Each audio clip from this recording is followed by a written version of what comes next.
Hello everyone, let us continue with the second part of my talk and an overview of the Penelope Gehring construction for asymptotically flat three-dimensional manifolds with minimal boundary.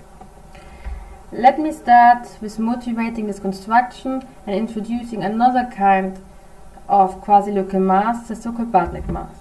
The Bartnik mass is defined for Bartnik data, which is this triple here, where we first have sphere with metric G, and then H, which is a smooth function from sigma to the real values.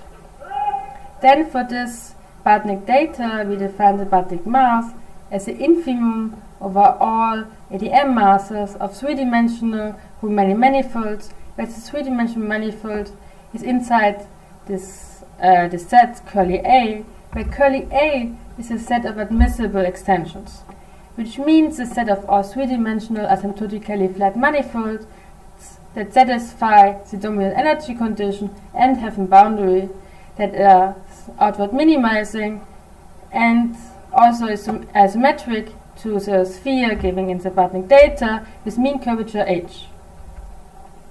In general, the Bartnik mass is quite difficult to compute or estimate, but there is a natural lower bound on the Bartnik mass, which comes from the Riemannian-Penrose inequality for asymptotically flat manifolds first proven by Hüsken-Illmannen and Bray. This theorem is a special case of the conjecture that we stated in the first part of my talk, and here the inequality reduces to a quite easy inequality that only consists of the area of the boundary and a constant. And note that for all admissible extensions for minimal Bartnik data, so for H equals 0, the extensions satisfy all the assumptions of the theorem. That means all admissible extensions have total mass, which is bounded from below by this constant. That means that not also the infimum is bounded from below, so also the Bartnik mass. Now the question is, can we also bound the Bartnik mass from above, or can we even compute it explicitly? And the Penelope Gehring result indeed let us compute the Bartnik mass for minimal Bartnik data, where we take first an initial sphere that satisfies that the first eigenvalue of this operator is positive, where here we have the Laplace-Beltrami operator and here we have the Gauss curvature. More precisely, they prove that for this initial sphere we can take any parameter arbitrarily close to the optimal value of the Riemannian-Penrose inequality and construct an asymptotically flat manifold that satisfies the dominant energy condition and has boundary asymmetric to the initial sphere and minimal in M, so it's in horizon, and outside of a compact set, the manifold that one constructs is asymmetric to the Schwarzschild manifold with mass M, so it also has total mass M. And the last point with the mean convex spheres makes sure that the boundary is not only in horizon, but also in strictly outward minimizing horizon. So the theorem gives us that for every parameter M, one can construct not only an admissible extension, but an admissible extension that is outside of a compact set, asymmetric to the Schwarzschild manifold with total mass M, which means that we can get arbitrarily close to the optimal value with admissible extension of one fixed Bartnik data, which exactly gives us the upper bound on the Bartnik data, Bartnik mass, with the same value than the lower bound, so we get equality.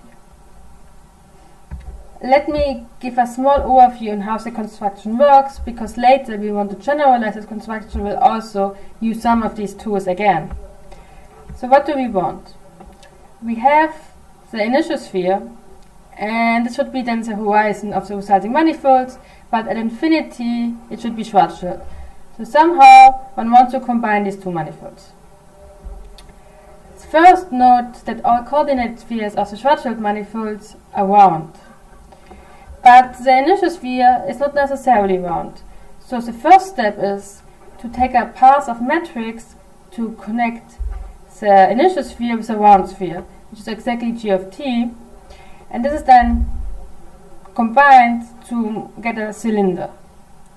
Now the second thing is that the resulting manifold should satisfy the dominant energy condition. That means we have to make sure that the scalar curvature of this manifold should be non-negative. This is achieved by opening up the cylinder in the right end to make sure the scalar curvature is positive, and also if one is choosing symmetric gamma correctly, that the boundary is automatically minimal and all the coordinate spheres of this manifold are mean convex. So now we have this manifold here, the green one, which we call Kohler extension, and this one then one would like to glue to the Schwarzschild manifold. The problem is, if one is bridging and then gluing these two manifolds together, one also has to mollify at the edges. But the Schwarzschild manifold has scalar curvature equals 0, so if one mollifies in a region around Schwarzschild, the scalar curvature can become negative, which would not satisfy anymore the dominant energy condition. So what one has to do first is that one takes a small region away from the horizon in Schwarzschild and then bends it such that one can manipulate the scalar curvature in this region to become strictly positive.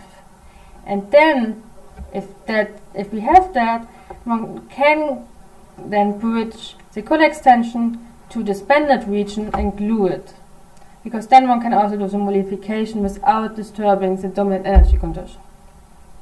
And then this would then finalize the construction. In the last part of my talk, I will again explain some of the steps, because we will do have analogous results. Good. So the Mantouli-Deschênes construction, and also with that computing the Bartik mass of minimal Bartik data, was generalized and transferred to other cases.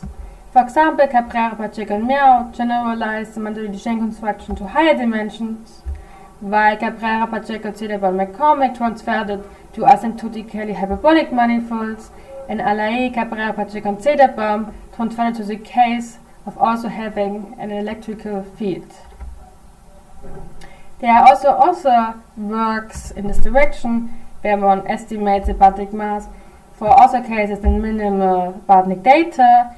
I will not talk much about that because it's not really the focus we are having here, but let me just show you, for example, that there are works in the direction of CMC Bartik data, so concept mean curvature Bartik data, or even for non-concept mean curvature Bartik data as well. Let me finish this rather short part of my talk by talking about a different interpretation of the Mantouli-Deschênes construction.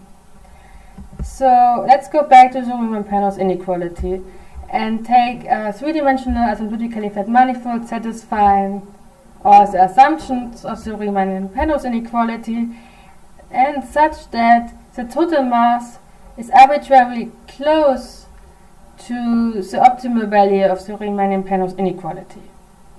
And the question is, does this imply that this manifold that we took is close to the Schwarzschild manifold? And this question is related to the instability or stability of the rigidity result of the Riemann-Penrose inequality, and for this question it's necessary to also choose a suitable topology to even make sense of closeness. But from a more intuitive point of view, Mantouli-Deschênes does suggest instability.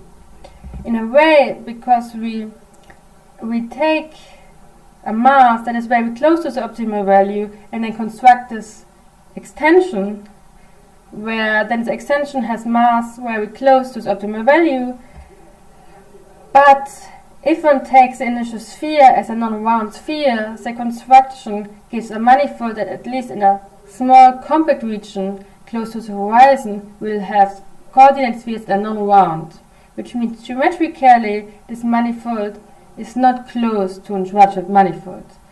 Of course, for making this now into an instability result, one has to choose a topology to somehow see that this non-round spheres influence also the topology.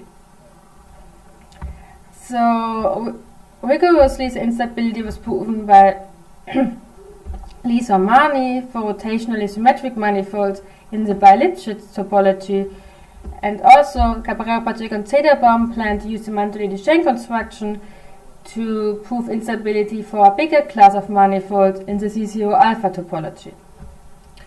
But also, since instability or stability depends on the topology, there are also stability results where, for example, Allen proved stability in the Sobolev topology separately for asymptotically flat and asymptotically hyperbolic manifolds. So, and this motivates also our construction because the bodic mass is mostly considered in 3 dimensions, but instability of the Riemann-Penrose inequality is also considered in higher dimensions.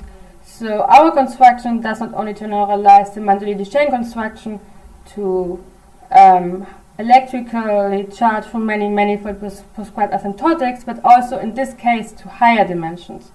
And this construction we will discuss in the third part of my talk, so in the next video.